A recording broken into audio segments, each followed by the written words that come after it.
I mean, I'll start over here with you, Cece. Like, what's like one of the number one frustrations for you?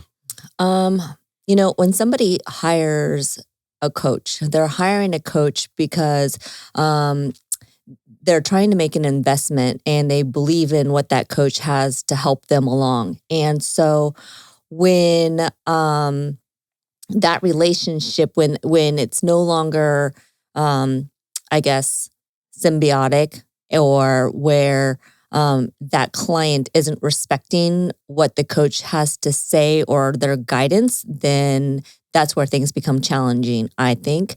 You have to lay down expectations and boundaries on both sides when you go into a coaching relationship with somebody, and that's both sides. Mhm. And when there is miscommunication or lack of communication, or one side isn't living up to the expectations, then things are going to start to go south. Yeah.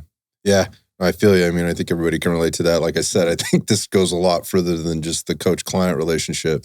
And in those relationships, it's not uncommon for those relationships to start to take on a different form than being very transactional, because you're getting to know your client and they're getting to know you. And so then there becomes a little bit of a personal investment there, in that you want that person to do well, you want to help them. And then when I think the personal starts to get in the way, and then emotions start to come about instead of it being a business relationship, then that's where I think frustration also comes in. So at least within personal training and coaching, I think that's where I've noticed it the most, because the clients that I've had for a very long time. Mm-hmm. And so they've come to me for a reason. They've stuck with me. And then all of a sudden there's been a shift. And then that's where I start to see the challenge.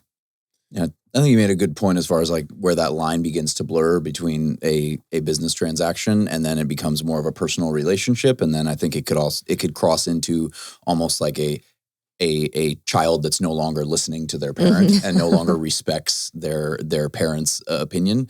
And then we start to, have to maybe, check someone like, hey, like, remember who's the expert here, and remember who you're paying for the information or for the assistance. Like, let's not get it twisted here. Yeah, I think there's a couple things to that for me. Excuse me. One is that you mentioned the expectations and boundaries piece, kind of right up front. Like, and I think that'll come up as a theme, as we go through here.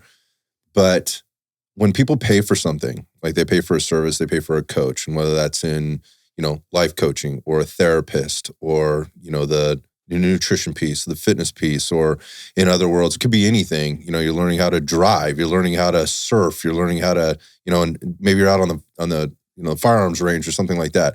You're paying for somebody's time and their expertise to be able to walk you through, help you through your process of getting better or achieving whatever it is you're trying to achieve, right? Just because you pay for it doesn't mean you're going to get it, right? It doesn't work like that. It's not transactional in the sense that I pay for this and I get this. It's not as simple as that. I'm paying for this, and what does that mean? What does this exchange of funds get me? Like, I need to understand that up front. And I think a lot of times the frustration starts, or can start and stop with people when they really closely examine, like, what exactly am I paying for here? Just because I'm paying for a result doesn't mean I'm going to get it. I have work to do. And that's up to the coach to make sure they outline that for the client, right up front, whatever the relationship is. Again, because it is transactional. And the other piece of that is what you guys articulated, quite well, which is, look, you work for this person as a coach, and this person works for you as a client. And when you work with somebody, particularly in areas like personal training or nutrition coaching, and which nutrition coaching is lifestyle coaching as much as it is nutrition coaching, 1000%, because we end up trying to coach people through, or having to coach people through, behavior change and the things that they're doing in their daily life, aside from what they're putting in their mouth every day or not putting in their mouth.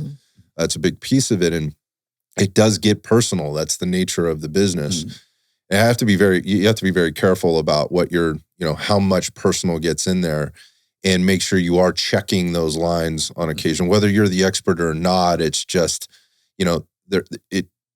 can very easily, and people that have had these, had coaches in the past, they probably noticed this at some point, like, oh, that's a little too comfortable, sometimes inappropriate, or it's getting borderline inappropriate. I worked in this business for a very long time for a very large corporate company, and the one thing I tried to tell everybody when I came into it, as a coaching coaches, was don't shit where you eat, man. Yeah. Don't shit where you eat. Rule number one. Yeah. It's just, it never ends well. It just doesn't end well. And you're playing with your money. You're playing with your income.